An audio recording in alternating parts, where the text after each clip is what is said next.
Ini yang paling best.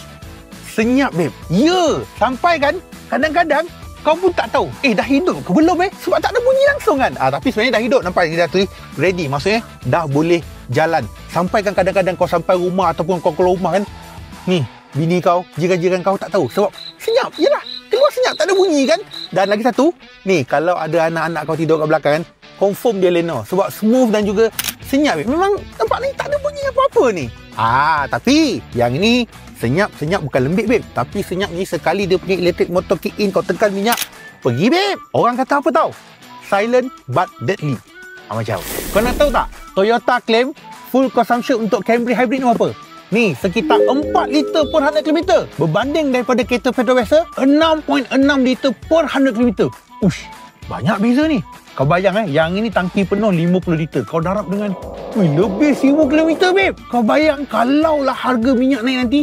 Memang banyak beza ni. Dan kau nak tahu tak cara dijibat minyak macam mana? Simple je. Ni apabila kau brake, tenaga tu dia tak bazirkan, tapi dia terus simpan dalam bateri. Maksudnya kalau tengah cruising, enjin pula charge bateri secara automatik. Dan apabila dah ready, bateri pula ambil alih sekejap. Contohnya lah, masa kita berhenti dekat traffic light, dia tak pakai minyak. Semua benda ni berlaku belakang tabir je. Kau tak payah fikir apa-apa sebab kereta itu yang akan buat kerja sendiri. Kau bayangkan, isi RM20 dah boleh jalan jauh berbanding daripada kereta petrol biasa. Dah lah dia cas sendiri. Kau tak payah nak cari plug, tak payah nak cari charger. Inilah dia beza Toyota Hybrid. Sistem hybrid yang memang dah matang, dah proven lebih daripada 20 tahun. Kau bayangkanlah, daripada dulu start daripada Prius sampailah sekarang Camry, reliability, babe, lain level, babe. Kalau kau fikir kereta hybrid ni slow, kereta hybrid ni lembab, kau silap, bro.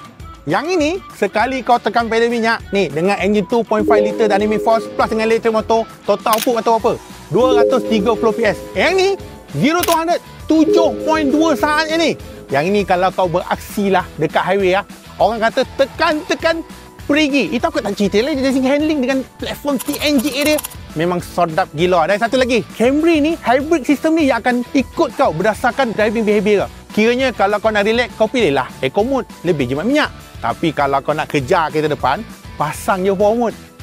Dia punya pick up smooth gila, babe. Apa yang abang nak sampaikan, walaupun sekarang ni ada banyak lambakan-lambakan kereta EV, kalau kau tanya aku, hybrid still relevant lah untuk zaman sekarang ni. Lagi-lagi kau tengok Toyota yang memang dah berpengalaman dalam bidang ini. Kau tengoklah Toyota Camry Hybrid yang baru ni. Yang ini memang smooth lah. Memang lagi laju orang kata, lagi power, dan paling penting, lagi jimat minyak. Dan satu lagi, babe, yang ini memang dah proven, babe. Teknologi hybrid yang dah proven lebih daripada 20 tahun.